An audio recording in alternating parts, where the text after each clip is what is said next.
Ito yung gagawin natin ngayong araw mga 90s. Gagawa tayo ng dart bomb. Uy, napakalakas. Talagang pumutok siya. Siyempre, ang kailangan lang natin ay posporo. Ayan yung mga palito. Ibubuhos natin lahat mga 90s. Ayan, buhos-buhos lang. Ang pulbura ng posporo, yun ang gagamitin natin para sa dart bomb. Kapag nabuhos na, alisin na natin yung pulbura. Ayan. Patsagaan lang talagang gumagawa nito mga 90s. Pagkatapos natin makuha yung mga pulbura, kailangan natin durugin. Gamit ang martilyo. Durug-durug lang hanggang pumino. Kailangan din natin ng kiskisan ng posporo mga 90s. Ito yung gagamitin natin. Kailangan natin i-mix. Kiskis lang hanggang makuha natin yung pulbura ng kiskisan. Yan na, malapit na. Gagamit tayo ng kiskisan ng posporo mga 90s. Ayan, alisin natin yung kahoy. Yung kukunin lang natin yung papel niya mga 90s. Alisin natin yung matigas na parte. Dahan-dahan lang sa pagkuha para hindi masira.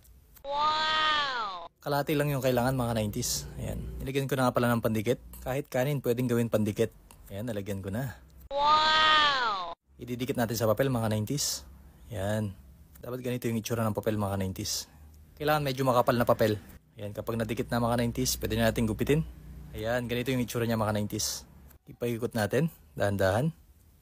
Ayan, kailangan ikot-ikot lang. Ayan, naikot ko na mga 90s. Ganito dapat yung itsura. Ayan na, malapit na natin matapos mga 90s. Lalagyan ko na ulit ng kanin para dumikit. Kapag na-fold na siya, pwede na natin lagyan ng pulbura ng posporo. Ito nga pala yung itsura niya mga 90s, oh. May butas. Dito natin ipapasok ang pulbura ng posporo. Ito na, lalagyan na natin mga 90s. Kailangan siksik yung pulbura niya. Lagay-lagay lang. Ayan.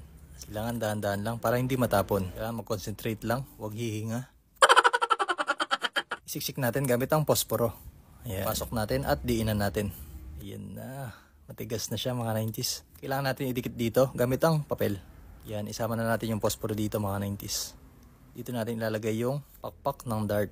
Wow! Ayan. Ikot-ikutin lang natin mga 90s. Dahan-dahan lang para maging perfect ang gawa natin.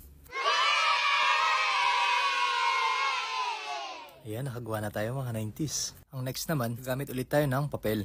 Gugupit tayo ng pakpak ng dart bomb. Ayan, gugupitin na natin mga 90s. Excited na ako. Ano kayang itsura nito? Magpatulong nga pala kayo sa nakakatanda mga 90s bago nyo gawin to. At syempre magpaalam kayo sa mga magulang nyo bago nyo gawin to. Para hindi masunugan yung bahay nyo. Baka konsisihin nyo. Ayan, nakagawa na ako ng pakpak mga 90s. Pwede na nating ilagay sa posporo. Last content ko na nga pala to sa posporo mga 90s. Kailangan hiwain natin dito mga 90s gamit ang kuko. Ayan, okay na siguro to. Ayan, ilalagay ko na yung pakpak ng dart. Wow! Siyempre, kailangan dahan-dahan lang sa paglagay mga 90s. Para maganda ang paglipad. Siyempre, gagamit tayo ng sinulid mga 90s. Tatalian natin para hindi lumipad yung pakpak.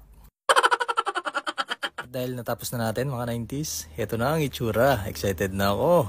Tanan! Grabe, ang cute niya mga 90s. Tignan yung itsura niya. Dart na dart talaga ang itsura. Wow! Okay, susubukan na natin mga 90s. Maganda ba yung nagawa ko? I-comment nyo ako maganda. Kung pangit, bahala kayo. Okay, susubukan na natin. Boom! Palpak ata mga 90s. Subukan natin ulit. Ayun, grabe. Ang lakas ng putok.